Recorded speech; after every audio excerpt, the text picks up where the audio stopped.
पीसा हो अम्मा धीरे धीरे हल्दी के गांठ हो। पीसा हो अम्मा धीरे धीरे हल्दी के गांठ हो। पीसा हो अम्मा धीरे धीरे हल्दी के गांठ हो। पीसा हो अम्मा धीरे धीरे पहली हरदिया अम्मा पंडित जी चढ़ाई है।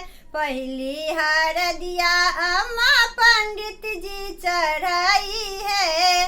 फिर तू लगई है अम्मा, फिर तू लगई है अम्मा पापा जी के साथ हो। पीसा हो अम्मा धीरे धीरे हल्दी के गांठ हो। पीसा हो अम्मा धीरे धीरे हल्दी के गांठ हो। पीसा हो अम्मा धीरे धीरे दूसरी हरदिया चाची चाचा जी चढ़ाई है। दूसरी हरदिया चाची चाचा जी चढ़ाई है।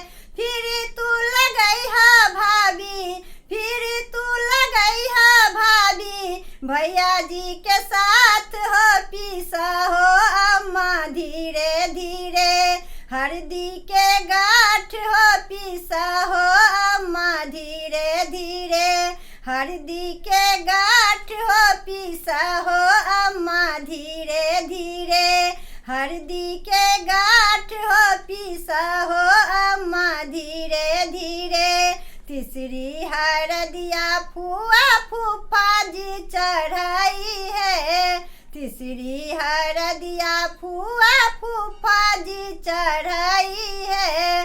फिर तू लगई है दीदी, फिर तू लगई है दीदी जीजा जी के साथ हो। पीसा हो अम्मा धीरे धीरे हल्दी के गांठ हो। पीसा हो अम्मा धीरे धीरे हल्दी के गांठ हो। पीसा हो अम्मा धीरे धीरे हल्दी के गांठ हो। पीसा हो अम्मा धीरे धीरे।